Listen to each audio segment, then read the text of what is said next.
Nós temos lido, meus irmãos, para a nossa meditação desta noite, o texto que se encontra no Evangelho segundo Lucas, capítulo de número 24, do versículo 36 ao versículo de número 50.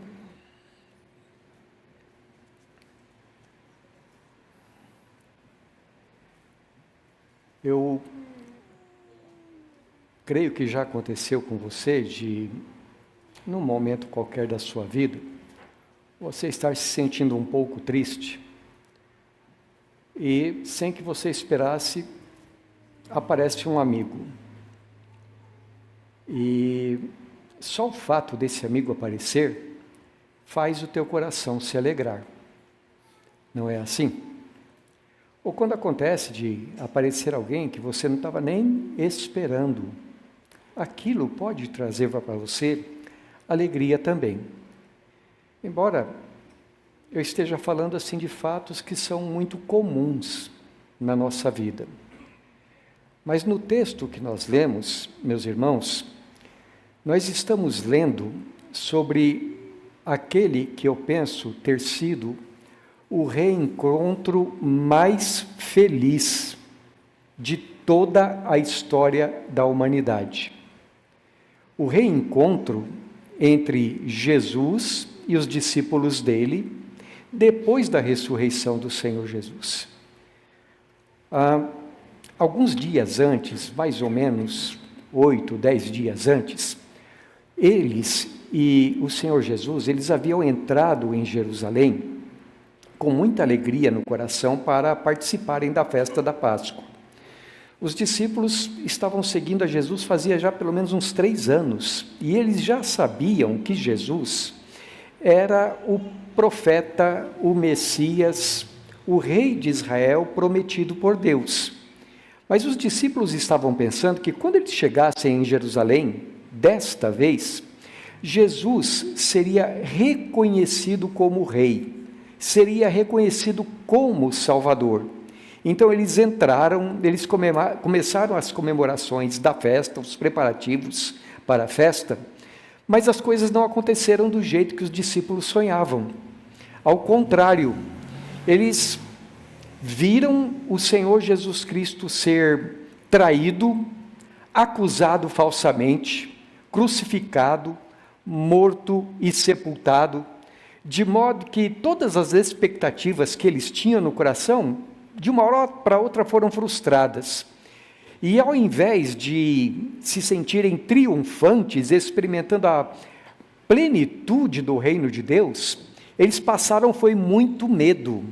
Fugiram amedrontados enquanto o Senhor estava sendo levado para padecer diante de Pôncio Pilatos, padecer diante do Sinédrio e depois ser crucificado.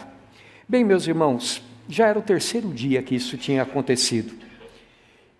Era uma noite daquele dia que hoje nós costumamos chamar domingo, que quer dizer dia do Senhor. E quer dizer dia do Senhor justamente porque foi o dia em que o Senhor Jesus Cristo ressuscitou dentre os mortos. E o texto nos conta que os discípulos estavam reunidos naquela noite, mas eles não tinham muita certeza do que estava acontecendo.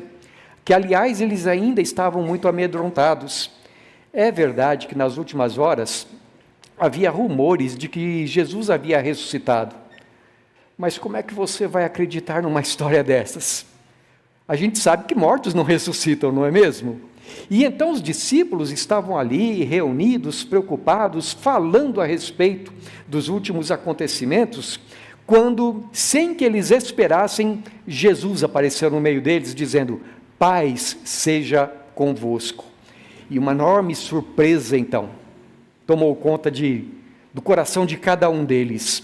Primeiramente despertando admiração, depois eles ficaram com medo e pensamentos supersticiosos começaram a vir à mente deles, mas finalmente o encontro termina com alegria, com fé, com entendimento e com um propósito renovado de viver. Lucas segue dizendo para nós, ele resume aquilo que mais tarde, lá no livro de Atos, ele vai explicar com mais detalhes, mas ele diz que, resumindo aqui, Jesus, então, depois de ter explicado as Escrituras para eles, ensinou a respeito da palavra de Deus, e finalmente, algum tempo depois, numa cidadezinha perto ali, chamada Betânia, o Senhor Jesus Cristo foi elevado às alturas diante dos olhos deles, e recebido na glória do Pai Celestial, não sem antes ordenar que eles fossem por todo o mundo pregando esta mensagem. A respeito, meus irmãos, da ressurreição de Jesus, então, é que nós vamos mais uma vez meditar o ensino da palavra de Deus. Quando nós dizemos que Jesus ressuscitou, o que nós estamos falando com isto? O que nós estamos querendo afirmar? Eu não pretendo hoje falar com os irmãos a respeito das chamadas evidências históricas de que Jesus ressuscitou, porque existem evidências e são muito fortes. O fato de que o túmulo estava vazio, de que os discípulos saíram pregando, o surgimento da igreja e muitas outras coisas levam-nos a saber que o fato de que Jesus ressuscitou é uma coisa que aconteceu na história. Não é uma lenda, não é uma invenção. Ao mesmo tempo, meus irmãos, eu também quero deixar de lado algumas ideias erradas a respeito da ressurreição, que muitas vezes têm sido propostas. Então a gente não vai falar a respeito de reencarnação ou de transmigração de almas, que são praticamente a mesma coisa, nem sobre vida espiritual através ou após a morte, mas a gente vai se concentrar naquilo que o texto está contando para nós. E o que o texto está mostrando para nós, que significa ressurreição. Bem, primeiramente no versículo 37, nós lemos assim: eles, porém, surpresos e atemorizados, acreditavam estarem vendo um espírito. Agora, nos versículos 39 a 43, Jesus diz que não era isso que estava acontecendo. Jesus diz assim: vede as minhas mãos e os meus pés, que sou eu mesmo.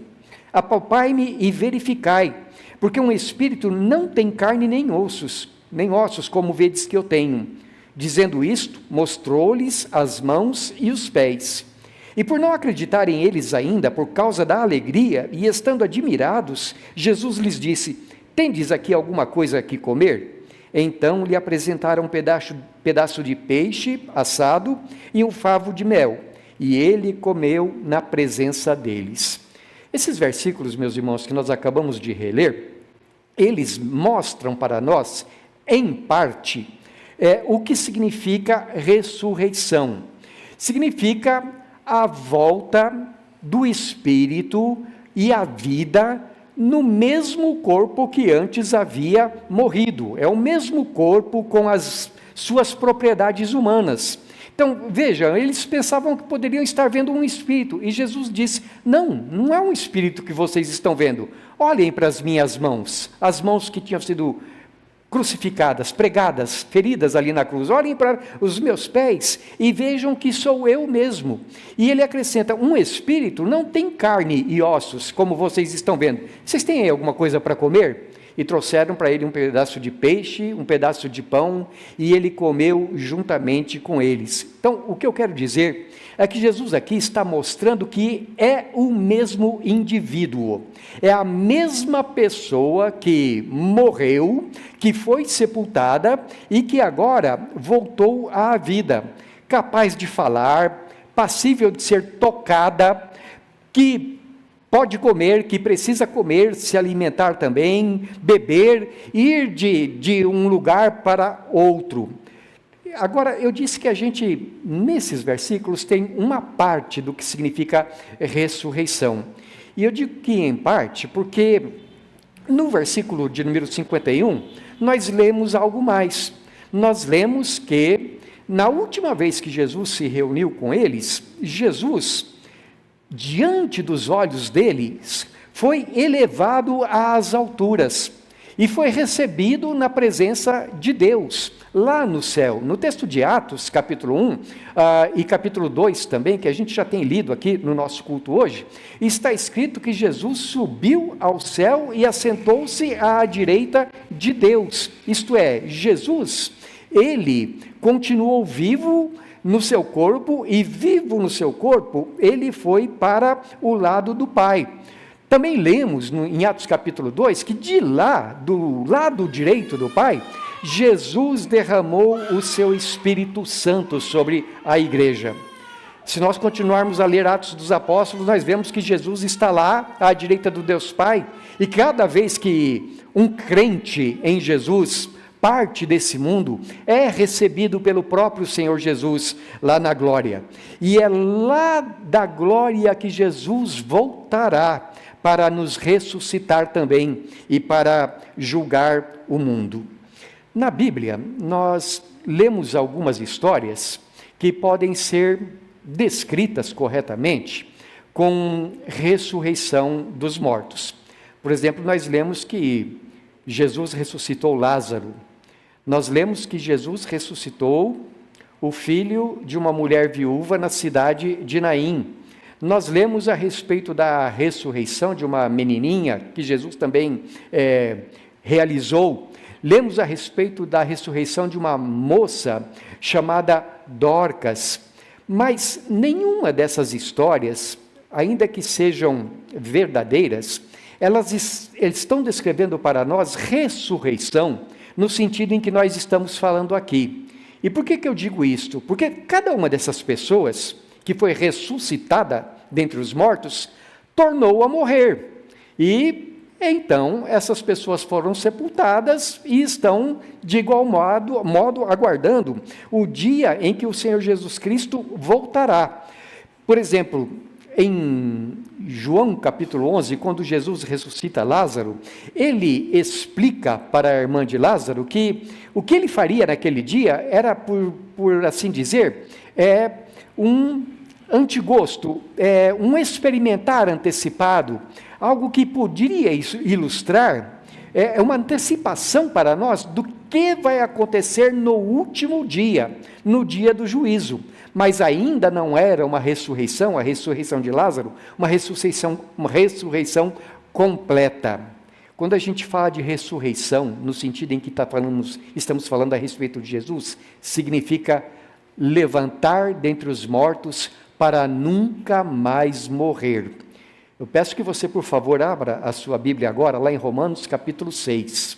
Nós vamos ler os versículos 8 e 9, quando o apóstolo Paulo diz exatamente isto. Romanos capítulo 6, versículos 8 e 9. Se você preferir acompanhar aqui pela projeção na tela, você pode fazer. Todavia, se você abrir a sua Bíblia, melhor ainda, tá bom? Então, Romanos capítulo 8, capítulo 6, versículos 8 e 9, está escrito assim: Ora, se já morremos com Cristo, cremos que também com Ele viveremos, sabedores de que, havendo Cristo ressuscitado dentre os mortos, já não morre, a morte já não tem domínio sobre ele.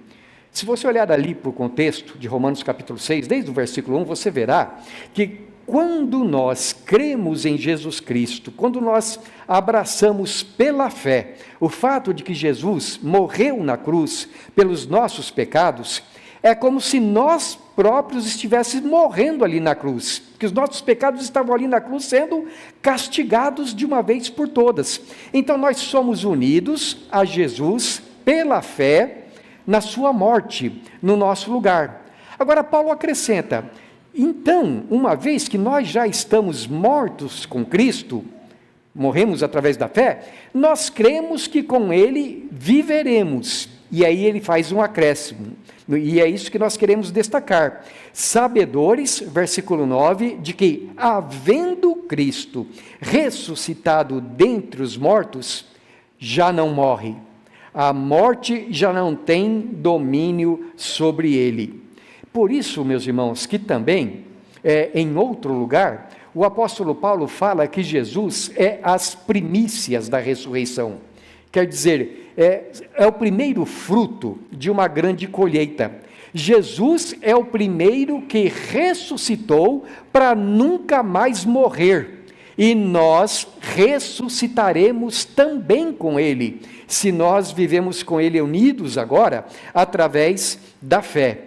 Então, veja, a Bíblia mostra para nós que, quando a gente está falando de ressurreição, primeiro, há uma continuidade entre aquilo que é de agora e o que será depois. No dia que Jesus ressuscitou, quem ressuscitou foi aquele homem que morreu na cruz pelos nossos pecados. Foi esse homem que morreu na cruz pelos nossos pecados que provou para eles que agora ele não morreria mais. E como é que ele demonstrou isto? Subindo ao céu diante deles. Bem, o apóstolo Paulo nos diz que aquilo que aconteceu com Cristo é exatamente o que acontecerá conosco também. Mas, ao mesmo tempo em que há uma continuidade, a Bíblia diz que há uma descontinuidade. Em que sentido? No sentido de que os nossos primeiros pais eram mortais, mas a Bíblia ensina que daqui para frente, uma vez ressuscitados com Cristo Jesus, então a morte já não terá domínio sobre nós. Eu peço que você, por favor, agora vá comigo lá para 1 Coríntios capítulo 15. Capítulo 15 todinho, o apóstolo Paulo está falando, está ensinando a respeito da ressurreição. E nós não vamos ler, naturalmente, o capítulo 15 todo, nem comentar o capítulo todo, mas eu quero destacar os versículos 42 a 44 aqui, 1 Coríntios 15, de 42 a 44. Primeiramente, desde o começo, o apóstolo Paulo vem falando que Cristo morreu, ressuscitou ao terceiro dia, e somos salvos se nós crermos que Ele morreu pelos nossos pecados. Depois ele explica também que, se Cristo não ressuscitou, não adianta a gente crer nele, mas agora, do versículo de 42 a 44, o apóstolo Paulo, ele fala algo mais a respeito do corpo ressuscitado. Ele diz assim: pois assim também é a ressurreição dos mortos. Semeia-se o corpo na corrupção, ressuscita na incorrupção. Semeia-se em desonra, ressuscita em glória. Semeia-se em fraqueza, ressuscita em poder. Semeia-se corpo natural, ressuscita corpo espiritual. Se há corpo natural, há também corpo espiritual. Veja, no texto lá de Lucas, Jesus falou assim: olhem para mim e vejam, um espírito não tem corpo, não tem carne e ossos, como vocês estão vendo que eu tenho. Então veja, quando Paulo fala que há essa expressão, quando ele usa essa expressão, corpo espiritual, ele não está falando de um espírito, ele está falando de um corpo que passa a ter capacidades além daquilo que é natural, aquilo que é adequado à vida eterna, adequado ao céu, aos novos céus e nova terra, que a Bíblia diz, Jesus trará para nós. Então, assim, concluindo, o que a Bíblia ensina a respeito da ressurreição, no sentido em que ela está falando sobre Jesus Cristo e daqueles que nele creem? É o corpo que morre, mas o corpo volta à vida pelo poder do Espírito de Deus, e é a mesma pessoa, só que agora uma pessoa renovada, adequada, em condições, com um corpo que Paulo chama aqui espiritual, em condições de viver eternamente. A segunda coisa que o texto está mostrando para nós, meus irmãos, é que a ressurreição de Jesus é algo que fez parte do plano de Deus desde o começo para a nossa redenção. Eu peço que você, por favor, agora volte para Lucas capítulo 24, e nós vamos ler do versículo 44 ao versículo 46. A seguir, Jesus lhes disse: são estas as palavras que eu vos falei, estando ainda convosco. Importava que se cumprisse tudo o que de mim está escrito na lei de Moisés, nos profetas e nos salmos. Então lhes abriu o entendimento para compreenderem as Escrituras e lhes disse: assim está escrito que o Cristo havia de padecer e ressuscitar dentre os mortos no terceiro dia. O que o texto aqui está dizendo para nós, entre outras coisas, é que a ressurreição de Jesus, ela era uma antiga promessa das Escrituras. E quando a gente vê aqui essa palavra Escrituras, os judeus, de modo geral, usavam essa palavra para descrever aquilo que nós, hoje em dia, chamamos como Antigo Testamento. A Bíblia dos judeus, ou a Bíblia que eles tinham na época, mas que mais tarde a igreja passou a descrever ou chamar de Antigo Testamento. Então, se você tem a Bíblia aí, você sabe, ela é dividida em Antigo Testamento, ou Antiga Aliança, e Novo Testamento, ou Nova Aliança. O Antigo Testamento, ele conta para nós, ele registra para nós e transmite a nós as coisas que aconteceram antes de Jesus Cristo nascer aqui nesse mundo. O Novo Testamento conta para nós a partir do nascimento de Jesus Cristo. Então aqui, quando ele fala que Jesus estava explicando as Escrituras, estava falando a respeito daquele que nós chamamos Antigo Testamento, ou, como diz aqui o texto, Lei de Moisés, os Salmos e os Profetas. É esse conjunto que nós temos todo aqui. Bem, o Antigo Testamento, ele fala a respeito da vinda de Jesus. E tem uma palavra muito especial no Antigo Testamento, que descreve todas as promessas, ou melhor, que concentra todas as promessas de Deus a respeito do nosso Salvador.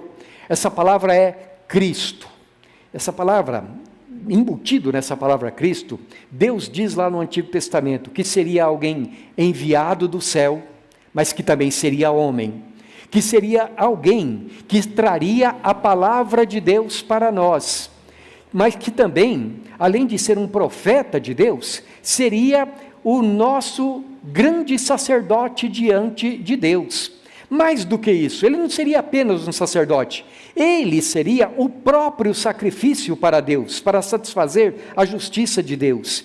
E esse Cristo também seria o rei de um reino eterno, um reino para sempre. Então, tudo isso está ali de uma forma ou de outra no Antigo Testamento, e Jesus então fala para eles: olha, era necessário que se cumprissem essas coisas, porque assim estava escrito lá nos antigos profetas, nas antigas Escrituras.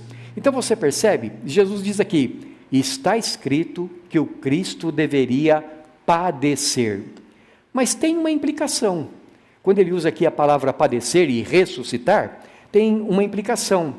Porque para ele ressuscitar, ele primeiro precisava padecer. Isto é, ele precisava morrer. Mas para ele morrer, primeiro ele precisava ser humano. Ele precisava ser de carne e osso, assim como nós. Morrer pelos nossos pecados. Não tinha, e é por isso que o Evangelho de João diz assim: no princípio, aquele que é a palavra estava com Deus, e a palavra era Deus, e a palavra se fez carne. Era necessário que antes dele morrer, ele nascesse entre nós.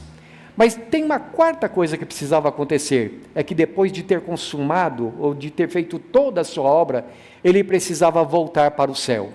Então veja, no versículo 51, nós lemos: aconteceu que enquanto os abençoava, ia se retirando deles, sendo elevado para o céu.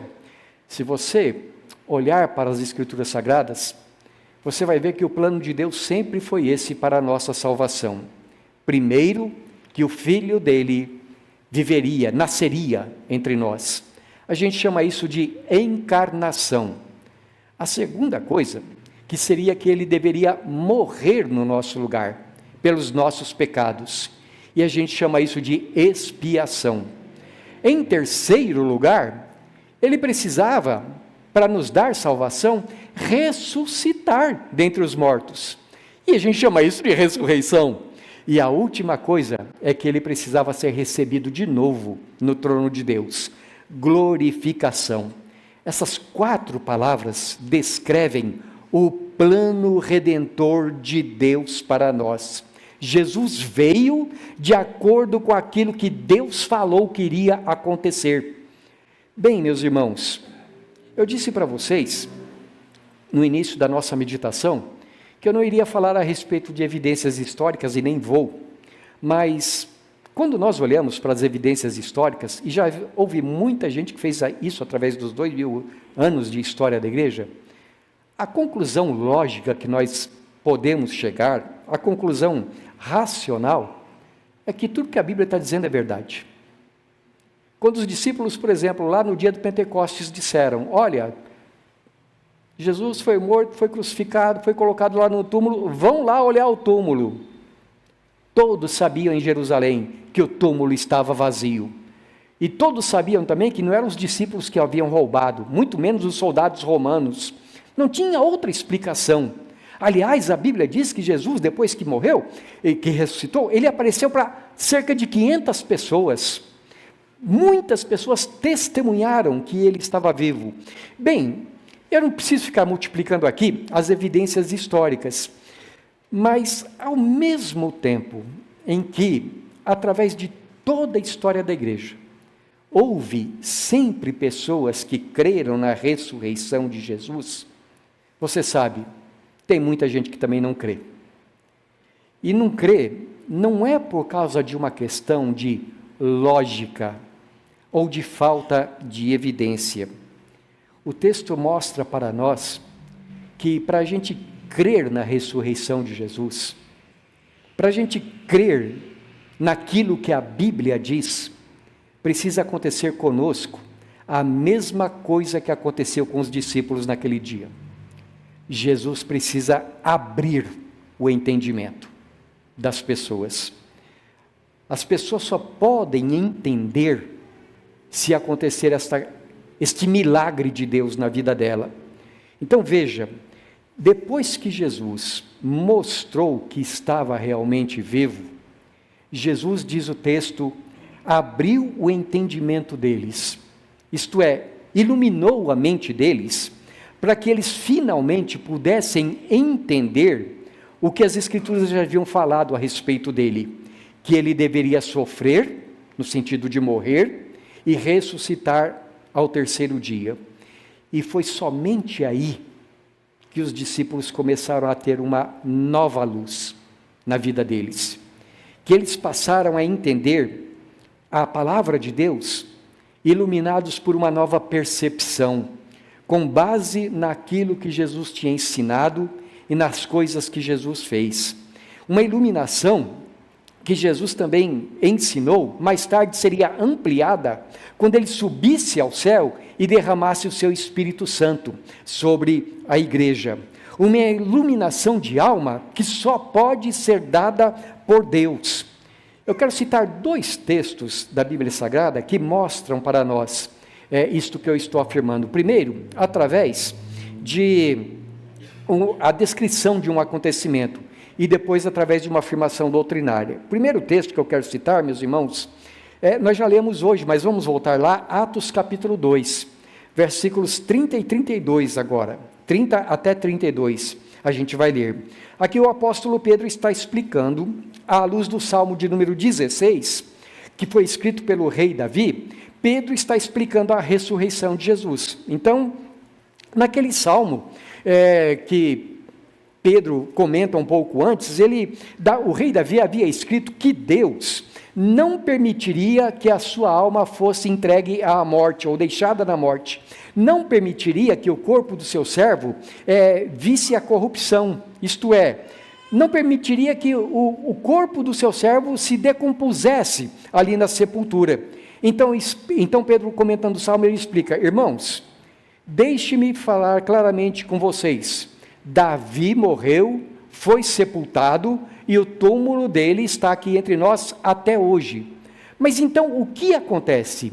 E Pedro continua a explicar, é que Davi era profeta, e ele estava prevendo a ressurreição de Cristo. Então, versículos 30 a 32, sendo, pois, profeta, e sabendo que Deus lhe havia jurado que um dos seus descendentes se assentaria no seu trono, prevendo isto, referiu-se à ressurreição de Cristo, que nem foi deixado na morte, nem o seu corpo experimentou corrupção. A este Jesus, Deus ressuscitou, do que todos nós somos testemunhas.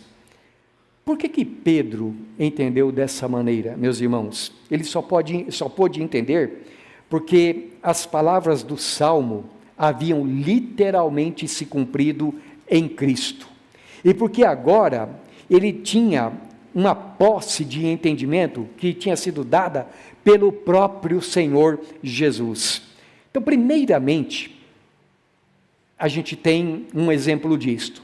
Agora eu quero citar um texto que fala a respeito disso, mas de forma doutrinária. Está lá em 2 Coríntios, capítulo 3, do versículo 13 ao versículo de número 16. E aqui o apóstolo Paulo está estabelecendo um contraste entre a antiga aliança e a nova aliança. Então ele diz assim, 2 Coríntios capítulo 3, do versículo 13 ao 16, e não somos como Moisés, que punha véu sobre a face, para que os filhos de Israel não atentassem na terminação do que se desvanecia. Mas os sentidos deles se embotaram, pois até o dia de hoje, quando fazem a leitura da antiga aliança, o mesmo véu permanece, não lhe sendo revelado que em Cristo é removido. Mas até hoje, quando é lido Moisés, o véu está posto sobre o coração deles. Quando, porém, algum deles se converte ao Senhor, o véu lhe é retirado. Veja o que o apóstolo Paulo está dizendo.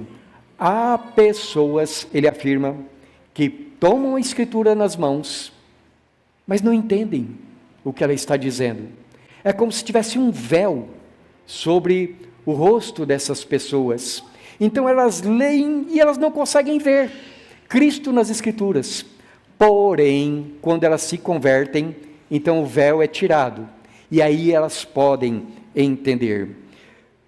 Você deve se lembrar que, por exemplo, quando o apóstolo Paulo estava pregando na cidade de Filipos, ali na beira de um rio, num lugar de oração, havia entre as pessoas que escutavam a pregação, uma mulher chamada Lídia. E você se lembra o que o texto diz a respeito dela? Enquanto Paulo pregava, Deus abriu o coração dela, para que ela entendesse as Escrituras. E foi assim que aconteceu com os discípulos também. Naquele dia, Jesus se manifesta e Jesus abre o entendimento deles, para que eles pudessem perceber o que estava acontecendo. E foi assim que surgiu, culturalmente falando, o primeiro domingo, o dia do Senhor.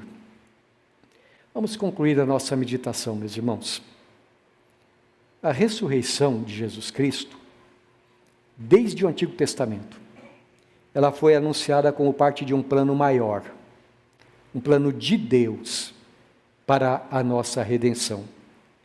Deus havia prometido que enviaria o seu Filho ao mundo, e que este Filho eterno, do eterno Deus, se faria homem, habitaria entre nós, sofreria por causa dos nossos pecados, morreria pelos nossos pecados, mas que ao terceiro dia iria ressuscitar, tendo feito assim a purificação das nossas vidas. Dessa maneira a justiça de Deus foi satisfeita, a cabeça da antiga serpente, que se chama o diabo e Satanás, foi esmagada, nós fomos purificados, a expiação foi realizada, e Jesus agora está assentado à direita de Deus, de onde ele voltará para julgar o mundo e buscar o seu povo. Você crê na ressurreição de Jesus? Você entende que as coisas são assim?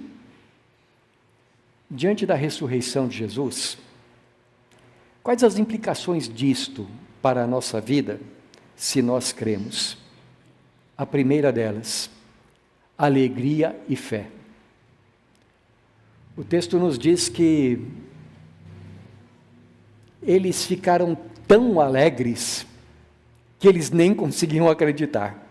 Vai acontecer isso com você também, não é? Quando acontece algo tão especial que você... Mas aconteceu mesmo. Irmãos, a notícia da ressurreição de Jesus deve ser para o coração de cada um de nós a maior fonte de alegria que existe. Porque veja, quando nós, por exemplo, oramos, nós não estamos falando com, como é que chama mesmo? Amigo imaginário. Nós não estamos falando com as paredes, nós estamos falando com aquele que vive, que ressuscitou, que diz que estaria conosco todos os dias, até a consumação do século. Então não importa as tribulações que você passar nesse mundo, não importam as dificuldades que você tiver nessa vida, se você sabe que o teu Deus está vivo, e que Ele voltará para você, e que você viverá com Ele eternamente. Alegre o teu coração. Nunca faça a Deus um culto como quem não está contemplando aquele que vive, como quem não está contemplando aquele que é eterno e todo-poderoso. Primeira coisa então, alegria, confiança alegre no Senhor Jesus, na palavra de Deus. Segundo, versículo 47, Jesus ordena aos discípulos dele, Lucas 24, 47, está escrito assim: e que em seu nome se pregasse arrependimento para remissão de pecados a todas as nações, começando de Jerusalém. O que eu quero destacar aqui é a palavra arrependimento.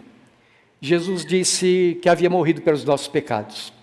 Agora, para que isso se torne parte da nossa vida, nós precisamos nos arrepender dos nossos pecados. Nós temos que entender que cada vez que nós pecamos, que nós fazemos alguma coisa que é contrária à palavra de Deus. Outro dia alguém me perguntou, mas quem foi que crucificou Jesus? Foram os romanos ou foram os judeus?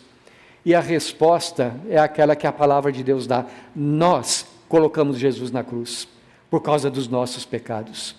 Então o Senhor Jesus diz: arrependa-se dos seus pecados, vida nova. A palavra arrependimento significa mudança de mente. E quando você muda o seu pensamento, necessariamente, você também vai mudar o seu comportamento, não é? Eu acho que a ilustração mais óbvia que a gente tem, é quando a gente está assim... Outro dia aconteceu isso comigo, lá em Campinas. Eu entrei numa rua e de repente alguém me disse assim: tio, é contramão. O que eu fiz rapidinho? Eu me converti, isto é, eu mudei a direção. Isso significa arrependimento, é você estar num caminho errado e quando você percebe, você abandona aquele caminho errado. E é isso que Jesus ordena através do Evangelho, que em seu nome se pregue arrependimento para a remissão, para o perdão dos pecados. A terceira coisa que nós podemos observar aqui é que Jesus ordena que isso seja pregado. E por quê? Porque Ele quer alcançar o mundo inteiro com a sua palavra, com a sua mensagem. Ele quer que em cada nação as pessoas creiam no seu nome. E por isso, nos versículos 48 e 49, Jesus diz assim: vós sois testemunhas destas coisas. Eis que envio sobre vós a promessa do meu Pai. Permanecei, pois, na cidade, até que do alto sejais revestidos de poder. E depois, mais tarde, lá no texto de Atos, escritos também por Lucas, ele vai dizer para nós como Jesus cumpriu a promessa. O Espírito Santo foi derramado sobre a igreja, e a igreja começou a anunciar o nome do Senhor Jesus Cristo. E Jesus promete: eis que estou convosco todos os dias, até a consumação dos séculos. Agora tem uma última atitude aqui que esse texto, meus irmãos, mostra para nós. Está nos versículos 52 e 53. Então eles, adorando-o, voltaram para Jerusalém, tomados de grande júbilo, e estavam sempre no templo, louvando a Deus. Você percebe? A adoração é algo que só podemos fazer a Deus. Ao Senhor teu Deus adorarás, e só a Ele darás culto. Mas por que os discípulos aqui adoram a Jesus?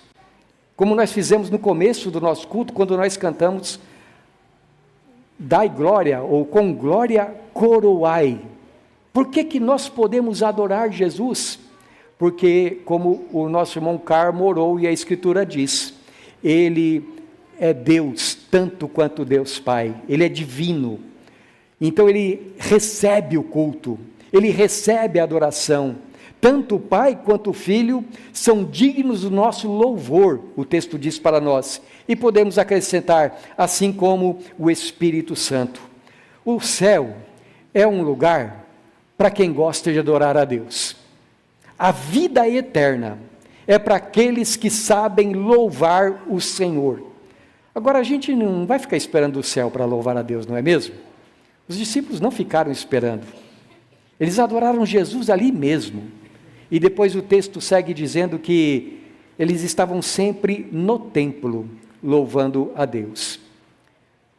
Hoje eu estava pensando um pouco mais a respeito destas coisas e lembrando que, acho que você se lembra, Deus não ordenou para que Davi construísse um templo lá em Jerusalém. Mas Davi sentiu no coração e disse, eu quero fazer um templo, um lugar para a habitação de Deus. Deus falou, não, você não vai fazer, mas o teu filho vai. E Davi construiu o templo. Quando Jesus morreu e ressuscitou, Ele também não ordenou que nós fizéssemos templo. Mas a igreja sente necessidade de estar junto. Sente necessidade, os crentes sentem necessidade de estar com outros crentes. E já pensou se a gente fosse lá para a sua casa todo domingo, irmão João? Não ia dar muito certo, não é? Primeiro porque não caberia. Então, o que a igreja, desde muito cedo, resolveu fazer também? Templos. Para o povo de Deus estar junto. Para quê? Para louvar a Deus. Veja, muitas vezes a gente escuta assim, outro dia foram as palavras literais, que alguém me disse, olha, eu estou em outro mapa espiritual, eu não preciso estar na igreja. Eu posso adorar a Deus lá em casa.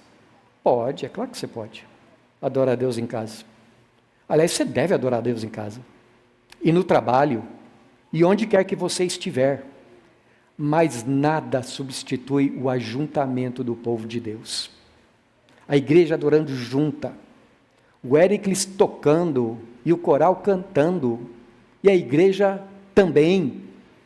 E é claro que eu estou falando isso a respeito da nossa igreja, não é? Porque a igreja de Jesus está espalhada no mundo inteiro. Mas se você está aqui hoje adorando o Senhor Jesus, eu não preciso convencer você da importância de estar na igreja. Você sabe disso, tanto que você está aqui para adorar o Senhor. Adoremos o Senhor Jesus cada dia da nossa vida. Amém.